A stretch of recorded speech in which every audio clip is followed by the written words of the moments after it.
Magandang gabi po sa ating lahat. First of all, I want to thank God for this opportunity to share His Word.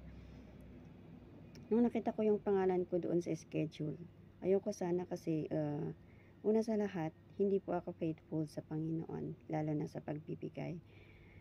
At nahihiya ako kasi yung sinishare ko yun. Nagsishare ako tapos hindi ko naman sinasapamuhay. Pero inaccept ko po as a challenge. Pangalawa is, iniisip ko pag ako mag-share, baka hindi ko pa ma-explain ng maayos. But, I know and I believe that God will guide me and help me na ma-share ko ang kanyang salita na naayon sa kanya. Pangatlo is, pag 10 o'clock na po ng gabi, hindi na po ako pwedeng magsalita kasi tulog na po yung matanda at saka naka-turn off na po lahat ng ilaw. But may kasabihan nga po na kung gusto, may paraan. Kung ayaw, may dahilan. So, doon po na-challenge din po ako doon. Kaya ito, gumawa na lang po ako ng video para magawa yung naibigay sa akin. And I thank God kasi meron din naman akong time na magbasa. So, pinag-aralan ko rin po ng kanyang salita na naibigay sa akin. So, although hindi man po maliwanag ng kasing liwanag ng araw, pero sana po ay may mapupulot po kayong aral dito sa mga sasabihin ko.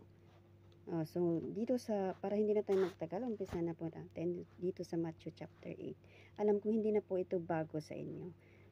Alam nyo na ang kwento tungkol dito. So, hindi ko lahat babasahin ng mga verses, pero may mga verse lang ako na gustong i-share na kung saan nakita ko yung mga milagro na ginawa ng Panginoon. Okay, babasahin ko po dito sa Matthew chapter 8 verse 1. When he came down from the mountainside, large crowds followed him. A man with leprosy came and knelt before him and said, Lord, if you are willing, you can make me clean. Verse 3, Jesus reached out his hand and touched the man. I am willing, he said. Be clean immediately. He was cured of his leprosy. No, makikita natin doon yung ginawa ng Panginoon doon sa taong may ketong. At yung taong may ketong, bago niya palang hiniling sa Panginoon na pagagalingin siya, ay buo na yung tiwala niya sa Panginoon dahil sa kanyang pananampalataya. At hindi niya lang basta hiniling na pagagalingin siya as a favor, but nakiusap siya with a humble heart. Mababasa natin yan sa verse 2. No?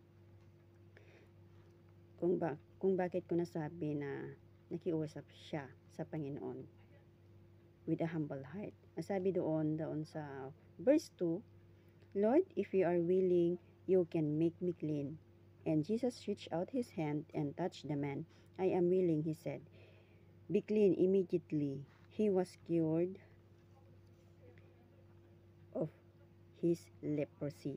Agad-agad, ibinigay ng Panginoon yung kahilingan, yung taong may ketong. Ano po? Dahil alam niya na may tiwala sa kanya yung taong may ketong at dahil sa kanyang pananampalataya. Ipinagkatiwala yung taong may ketong ang kanyang kagalingan, ang kanyang paggaling sa malubhang niyang kalagayan. Tayo po, kumusta po tayo? Kapag nakikiusap tayo sa Panginoon, kung may hinihiling tayo, gusto ba natin agad-agad ibibigay niya, or willing ba tayong maghintay sa kanyang kasagutan? In my experience, may mga prayers naman ako sa Panginoon na ibinigay niya agad-agad. Meron din namang hindi pa niya sinagot. Saka minsan, kapag may problema ako, lalo na sa pera, tao agad yung naisip kong lapitan na hindi man lang ako kumonsulta sa Panginoon na, Lord, kailangan ko ng ganito. Kung baga, mas inuna ko yung kaparaanan ko. Inuna kong lapitan yung tao kaysa ilapit sa Panginoon. But still, I thanks God. Dahil kahit ganun pa man, God's provide. Yan po. Yung kahit mas inuna ko yung tao na lapitan kaysa sa Panginoon. Kunwari, pag kailangan ko ng pera, nagsabi agad ako sa kakilala ko doon sa church. Pero, hindi ko man lang inilapit sa kanya. At yung taong yun, ang nilapitan ko. At yun nga, ibinigay yung kailangan ko. In that way, hindi ko man nasabi sa Panginoon, I believe that God used that person para maibigay yung kailangan ko, na kahit hindi ko inilapit sa kanya yung problema ko, kasi alam niya na kailangan ko. At ito yung nakita ko dito sa verse 1 to 3. Trust the Lord with all your heart. Yan po ang nakita ko dito sa verse 1 to 3. So, dito naman tayo sa Matthew chapter 8 verse 5 to 8. Babasahin ko po. When Jesus had entered Capernaum, a centurion came to him asking for help. Lord, he said, my servant lies at home, paralyzed and terrible suffering. Jesus said to him, I will go and heal him. Verse 8, the centurion replied, Lord, I do not deserve to have you come under my roof, but just say the word and my servant will be healed. Nakita natin doon ang ginawa ng centurion, na siya lumapit din sa Panginoon na may pagpapakumbaba at may tiwala. At ang centurion na yon ay hindi lang siya ordinaryong tao. Siya ay mataas na opisyal ng mga Romanong sundalo. Pero siya ay may pananampalataya sa Panginoon. Kaya inilapit niya sa Panginoon ang kanyang tauhan na may karamdaman. At ang Panginoon ay parang hindi makapaniwala sa sinabi ng centurion na, Lord, I do not deserve to have you come under my roof, but just say the word, sabi niya doon, and my servant will be healed, sabi niya. So, very confident yung centurion sa kanyang sarili, kasi dahil sa kanyang pananampalataya. And God praised that centurion because of his great faith. Nababasa natin yan sa verse 10. Basahin ko po. When Jesus heard this, he was astonished and said to anyone in Israel,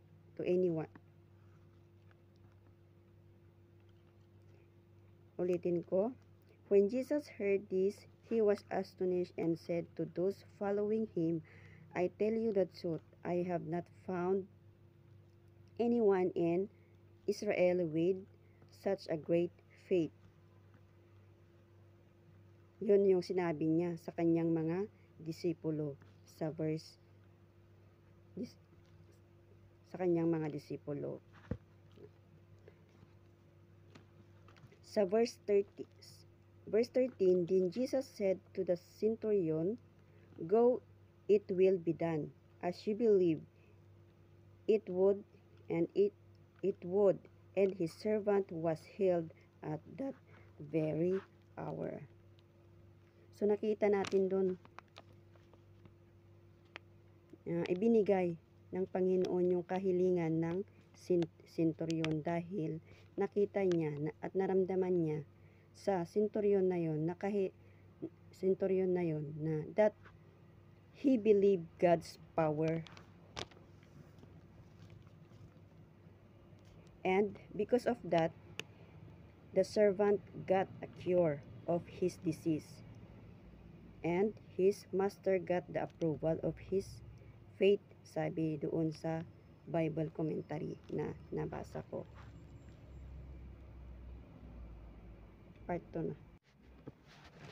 So, nakita natin doon sa buhay ng senturyon na because of his faith, he believed God's power. Just he believed. And he received what he asked.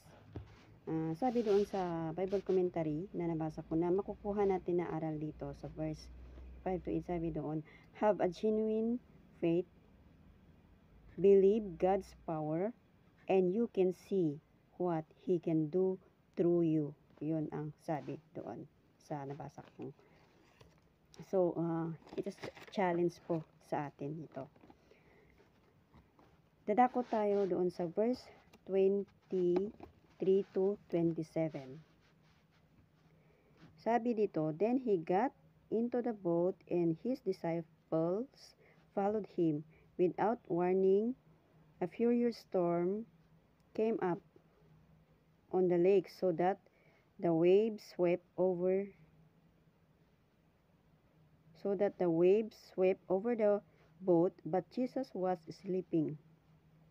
The disciple woke him, saying, Lord, save us, we're going to drown. Now, verse 26, he replied, you of a little faith, why are you so afraid?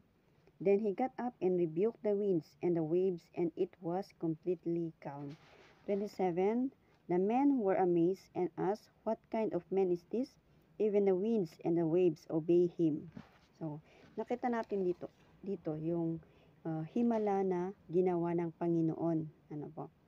At ang mga kanyang disipulo naman ay nakaramdam ng takot habang nandun sila sa bangka. Akala nila ay dahil sa sobrang lakas ng alon, akala nila tataob na yung bangka.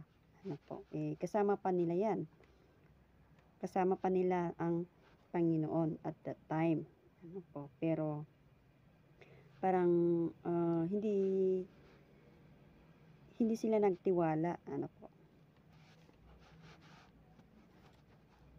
So, bilang tao ay mararamdaman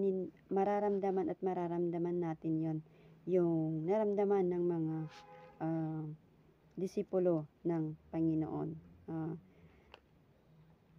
Naramdaman ko yan nung sumakay ako ng barko. Nung pumunta kami sa Occidental Mindoro, first time kong sumakay ng barko. At before naman kami magbibiyahe ay we pray for it na safe kami makakarating. Pero nung nandun na kami doon sa Batangas, nung pasakay na kami ng barko, nakaramdam ako ng yung excited ba ako na sumakay sa barko pero kinakabahan. Yun yung naramdaman ko noon nung first time ko na sumakay at sinasabi ko sa sarili ko, paano kaya pag nandun kami sa kalagitnaan tapos yung malulunod yung barko. Yun po yung mga naglalaro doon sa isip ko noon. But I thank God kasi nakarating naman po kami ng safe noon sa Occidental Mindoro na walang struggle doon sa barko na sinakyan namin habang binabaybay yung karagatan. So sabi dito na yung ang nakita ko dito sa verse 23 ay yung God tests the faith of His disciple. tayong mga nagsasabi na Kristiyano o anak ng Diyos ay hindi tayo exempted sa trials, sa mga trials sa buhay. But God allows us to experience trials in our life. Ano po?